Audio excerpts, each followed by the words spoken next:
Seguimos, Lobato en compañía, 8 Televisión Jerez. Estamos con don Antonio Bascuñana, director del Hospital Virgen del Camino de Sanlúcar de Barrameda. Como antes de seguir la conversación con él, como en todas las segundas partes, vamos a trasladarles un poquito de literatura. La literatura va acompañada siempre de palabras, las mismas que les hemos recomendado en la primera parte. Una vez le preguntaron a Vargas Llosa que de dónde venía esa documentación, esa ilustración continua que tenía. Él decía hace 20 o 25 años que, aparte de todo su conocimiento y de todos sus estudios, que tenía la costumbre de leerse la Enciclopedia Británica una hojita o media hojita todas las noches antes de dormir. De ese acopio de información, lógicamente, aparte de su cultura, tiene todos esos datos en la cabeza. Bueno, pues igual pueden ustedes hacer una agenda en la cual incluyan cada día, si les parece, 3 o 4 palabritas en castellano, y así tendrán un dietario en el cual pues las palabras de su gusto quedarán anotadas. Empezamos con esta literatura de Benito Pérez Galdós sobre ese Madrid revolucionario y el trienio liberal de 1820 a 1823. Y don Benito diría así: A pesar de estos honores, la villa y corte tenía un aspecto muy desagradable.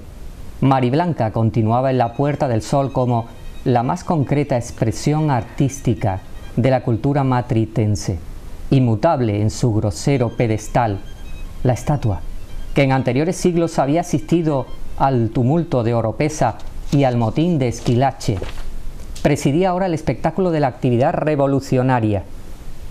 Este buen pueblo, que siempre convergía a aquel sitio en sus ovaciones y en sus trastornos, si fuera posible, trasladar al lector a las gradas de San Felipe, Capitolio de la chismografía política y social, o sentarse en el húmedo escaño de la Fuente de Mariblanca, punto de reunión de un público más plebeyo, comprendería cuán distinto de lo que hoy vemos era lo que veían nuestros abuelos hace medio siglo. De fijo llamaría su atención que una gran parte de los ociosos que en aquel sitio se reúnen desde que existe, lo abandonaban a la caída de la tarde para dirigirse a la carrera de San Jerónimo y seguir charlando.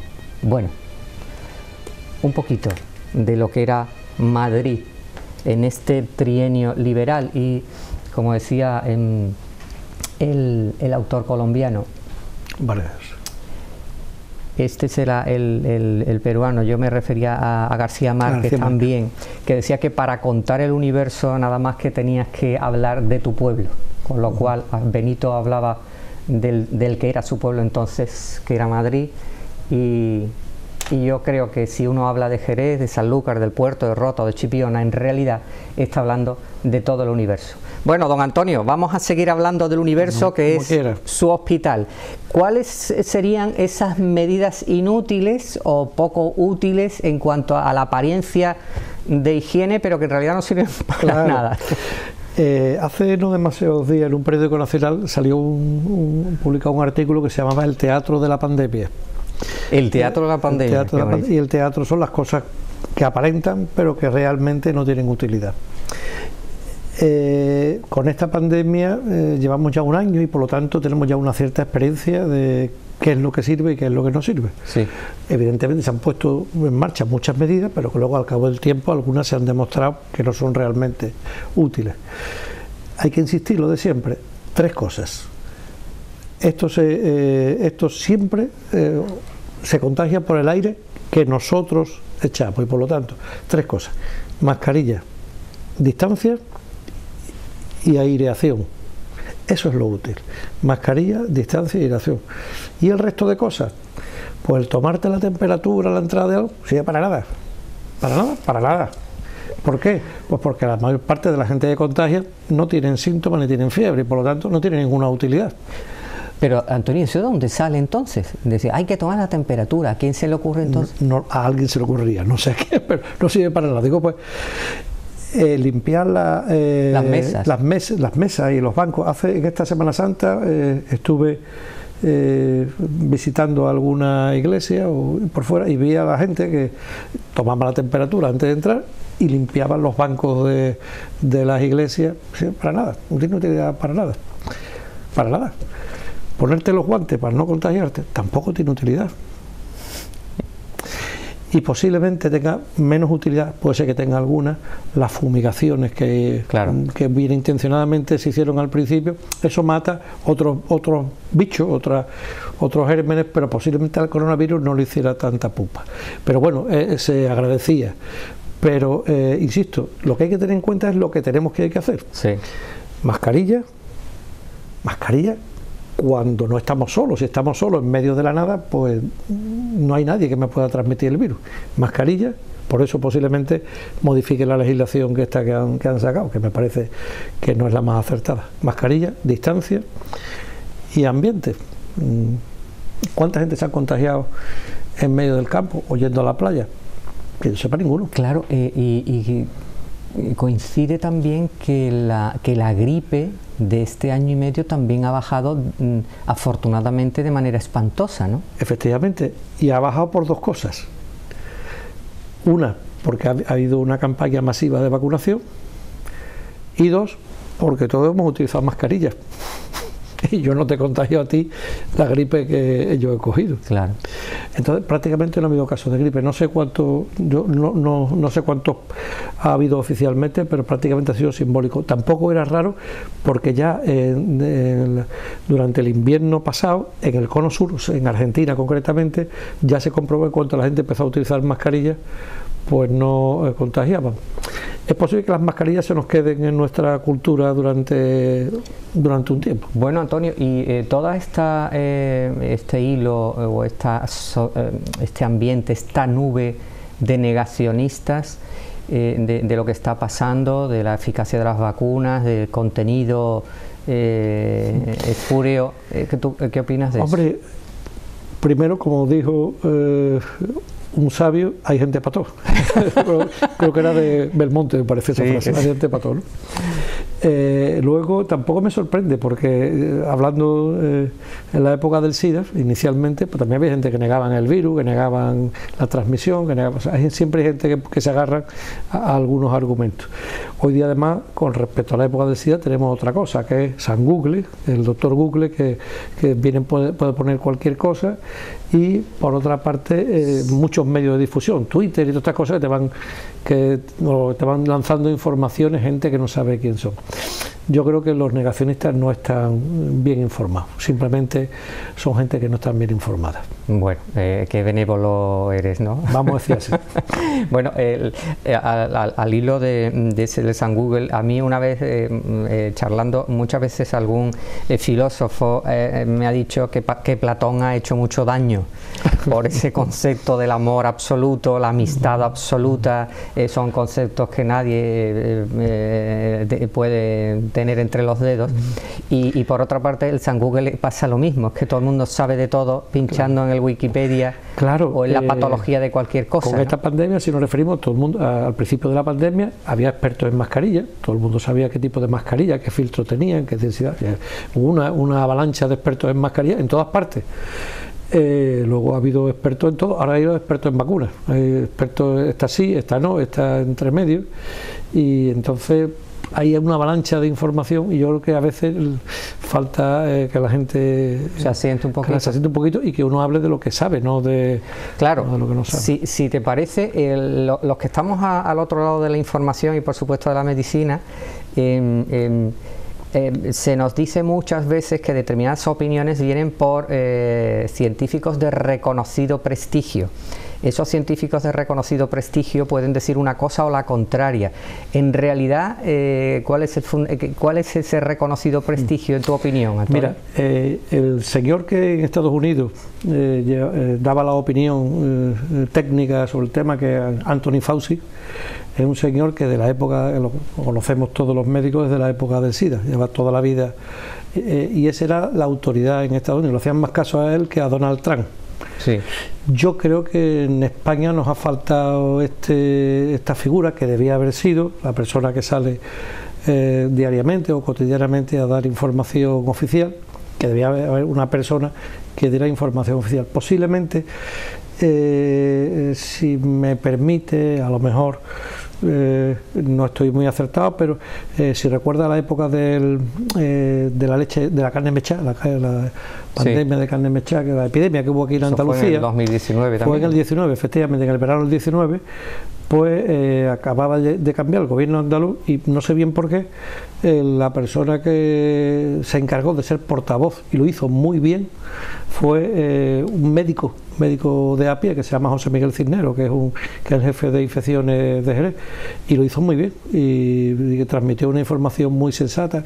Yo creo que quizás nos ha faltado una persona como esa en ámbito nacional que nos diera información y nos dijera esto sí, esto no, y nos dijera el porqué de cada cosa, porque muchas veces la información te hace cambiar. Es decir, claro.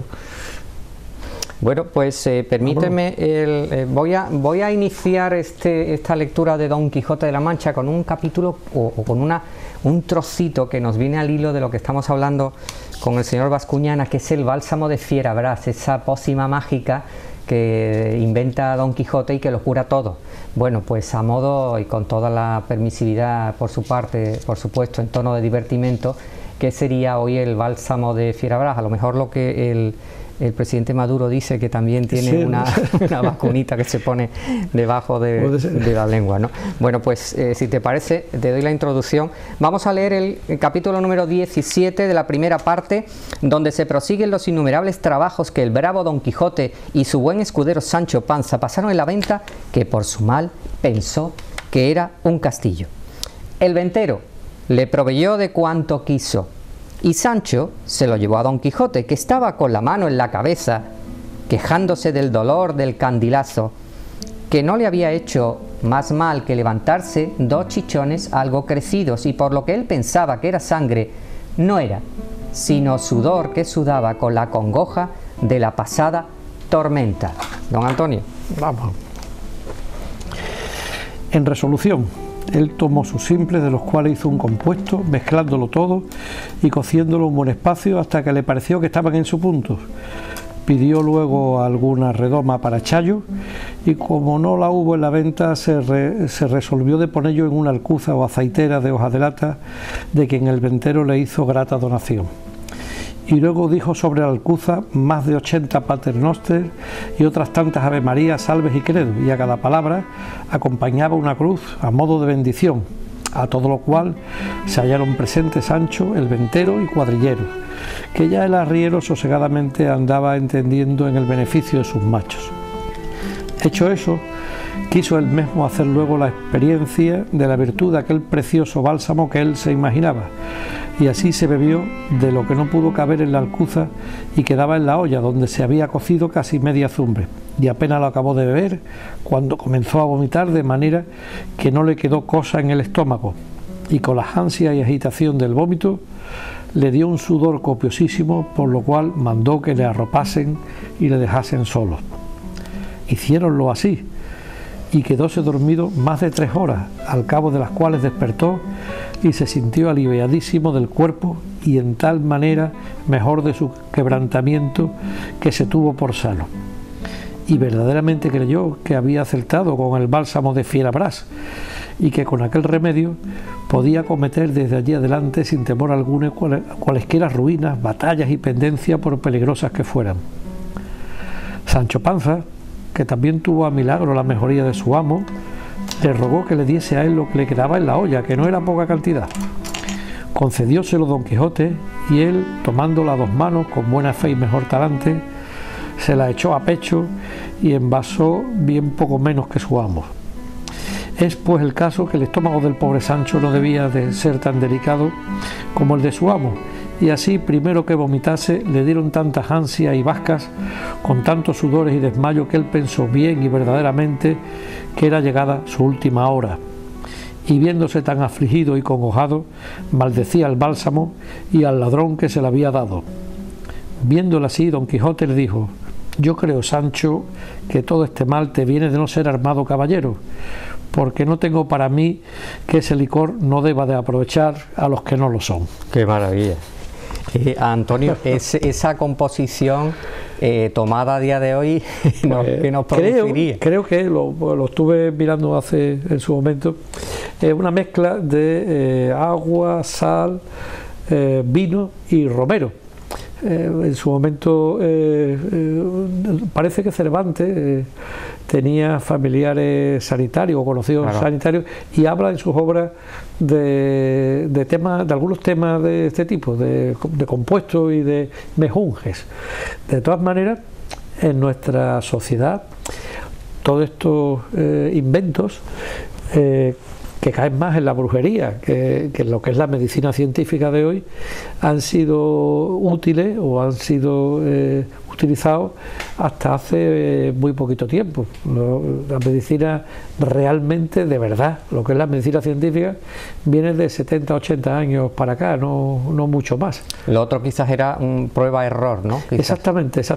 Era así. Pero es verdad que los judíos en esa época post-Reyes Católicos, o los médicos judíos, sí tenían muchísima más información o conocimiento científico que los médicos de la ortodoxia religiosa. Sí, en general, toda la expulsión de los judíos supuso para España un atraso en todos los aspectos, también en el sanitario. Sanitario, económico, no fue una buena acción en este caso de los Reyes Católicos. Esto fue una metedura de pata. Un error. Bueno, pues les vamos a contar un poquito sobre la cocina de Don Quijote de la Mancha. Antonio, ¿en cuánto nos influye la buena salud en cuanto a nuestros alimentos a la hora de afrontar un posible contagio? Muchísimo, en todo. Si estuviera aquí otro compañero que está todo muy pendiente de estos temas, el tener una alimentación sana, lo que llamamos dieta mediterránea, que no es nada más que lo que comemos de toda la vida en nuestras casas, digamos, hecho en las ollas nuestras y en la cocina que hemos vivido siempre, la del aceite de oliva, las frutas y las verduras y los alimentos sanos y los pescados de nuestra tierra. Pues eso es salud, y de hecho hay estudios hechos sobre la dieta mediterránea, donde se demuestra que las personas que tienen una alimentación de este tipo, una alimentación de las de nuestra casa de toda la vida, tienen en general mucho más salud que las que comen comida, vamos a decir, de otro tipo, la comida, vamos a decir, anglosajona, por decirlo de otra manera.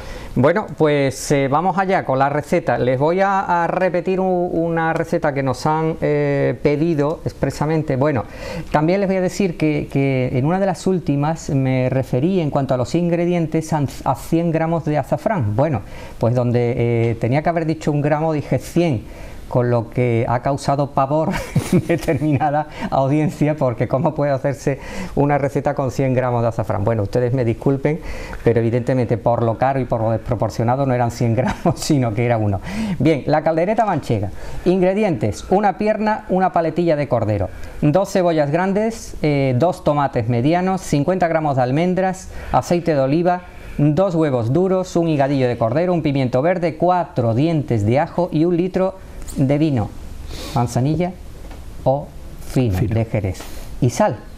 Bueno, elaboración: en una cazuela honda de barro, puestos a fuego moderado, doramos con el aceite de oliva los trozos de cordero debidamente salados, y cuando estén bien marcados los retiramos y los reservamos.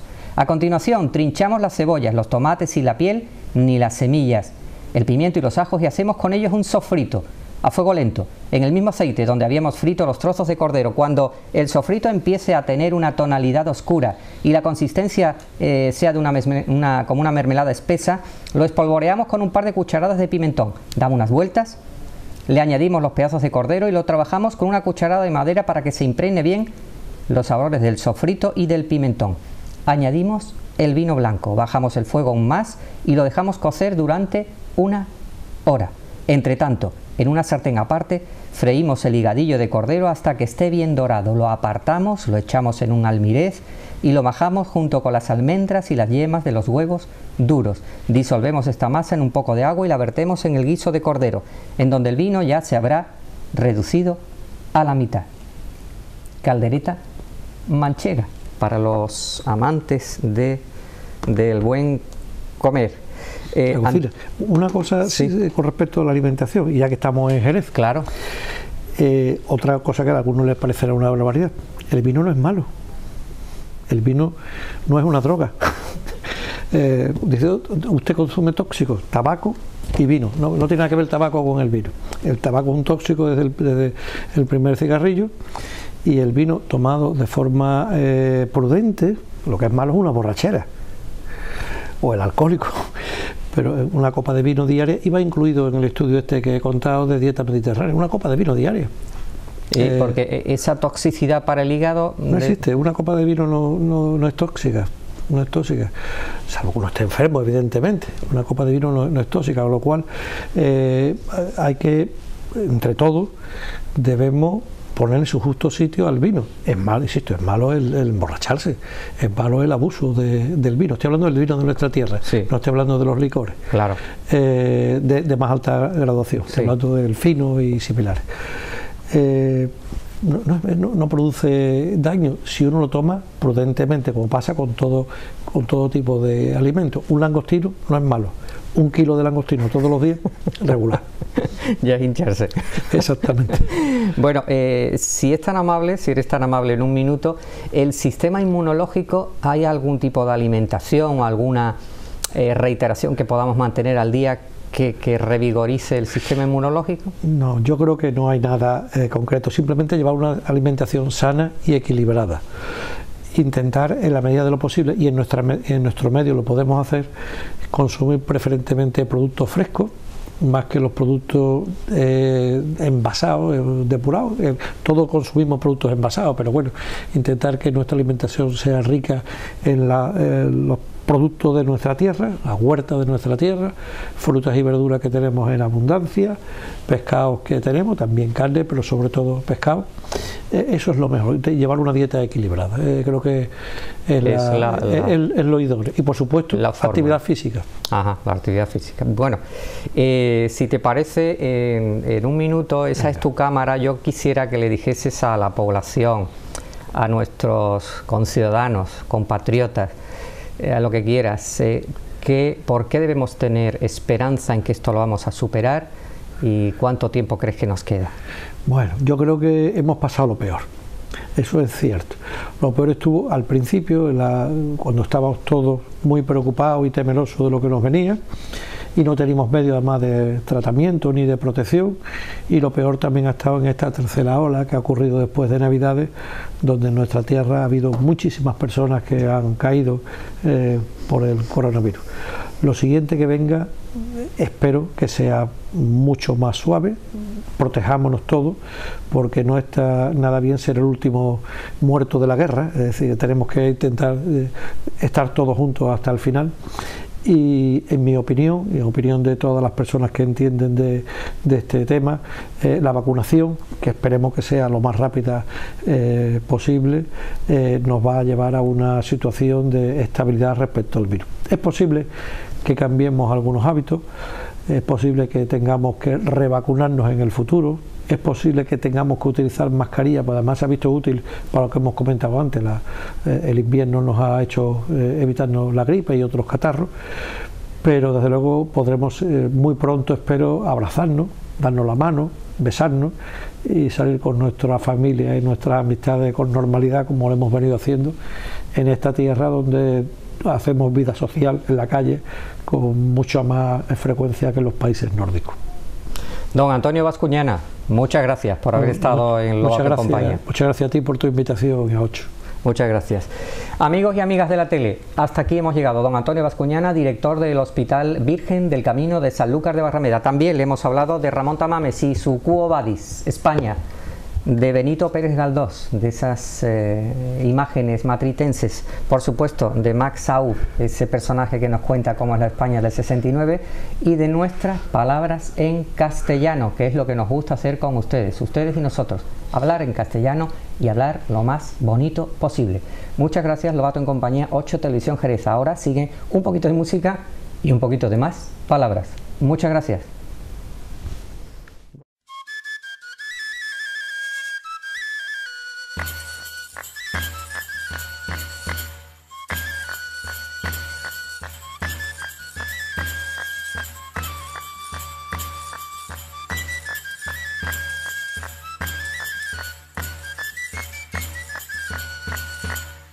Artículo de Eduardo Domínguez Lobato, escrito en ABC de Sevilla, el 30 de mayo de 1981. Se titula El Pito Rocío. Una mañana cualquiera, cuando mayo casi olía a verano, el mundo, las cosas, parecían transfigurarse de repente como si los quiebros de la flauta melancólica y dulzona y el tantán incitante del tamboril anunciaran algún impalpable nacimiento. Porque algo parecía nacer en el mundo cuando el silbo y el tantán irrumpían en los zaguanes, trascalaban muros y tabiques, trepaban por las escaleras y arribaban en volandas del aire quieto a los últimos recovecos de las casas. Una mañana cualquiera, cuando mayo casi olía a verano, la buena gente, encandilada por algún resorte indescifrable, corría a puertas y ventanas para respirar el ángelus gozoso, el pito rocío, el pito rocío.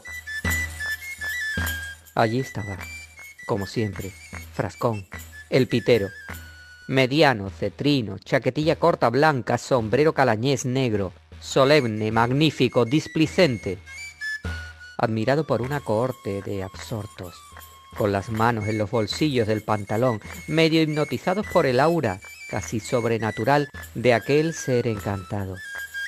Para nosotros, los chiquillos maravillados de entonces, no existía en aquellos momentos jerarquía sobre la tierra, igual a la de Frascón, tocada además por el eterno milagro de la inmutabilidad, como si algún hado prodigioso lo hubiese liberado del tiempo, pero con ser alto su misterio.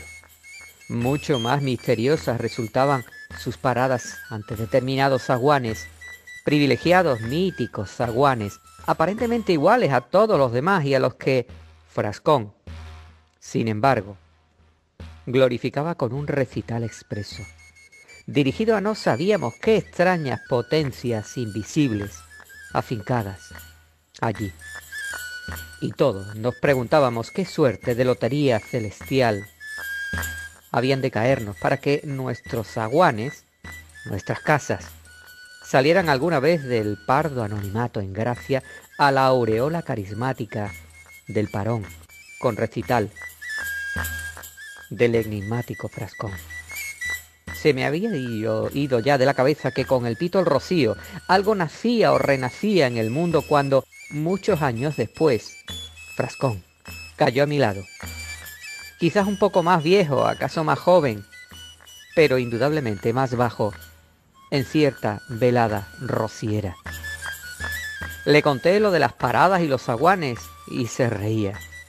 Después, madrugada adelante, destripamos entre copas la muñeca encantada y vine a saber que el pito o flauta era de madera de fresno, álamo o castaño, pacientemente vaciada a hierro candente, con el tino sublime de sacarle justamente 3 claves y 12 notas, que la autenticidad del tamboril no admitía más que madera de haya y pieles de cabra, que el aprendizaje era largo y tan inacabable como una noche de invierno, y que él había aprendido el arte de su padre, pitero de Tronío, demostrado en 100 ocasiones memorables.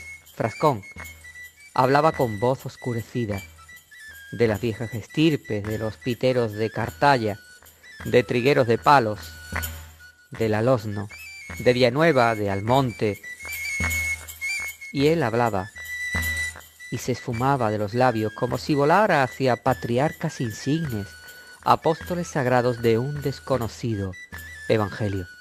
Poco a poco se le iluminaba el rostro. Creo que al final rompió en monólogo y hablando hacia adentro debió chocar en lo hondo consigo mismo.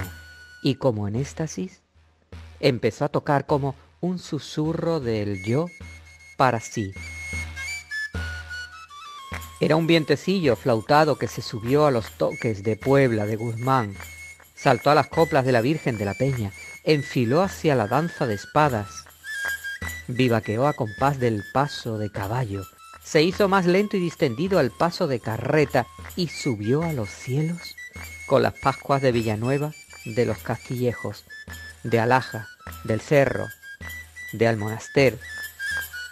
Creo que estaba en trance, a punto de levitación. Era como si experimentara el alma vieja, triste, alegre, buena y dolorida, de lejanos huesos sepultados bajo milenios, como si la tierra hubiera echado a silbar, a cantar, por las bocas de todos los árboles, como si de pronto despertaran millones de alondras y jazmines encamados sobre remotas noches olvidadas. Creo que fue entonces, y sólo entonces, cuando comprendí verdaderamente a Frascón y a todos los frascones habidos sobre la tierra. Eduardo Domínguez Lobato, mi padre, 30 de mayo de 1981, ABC de Sevilla, El Pito Rocío.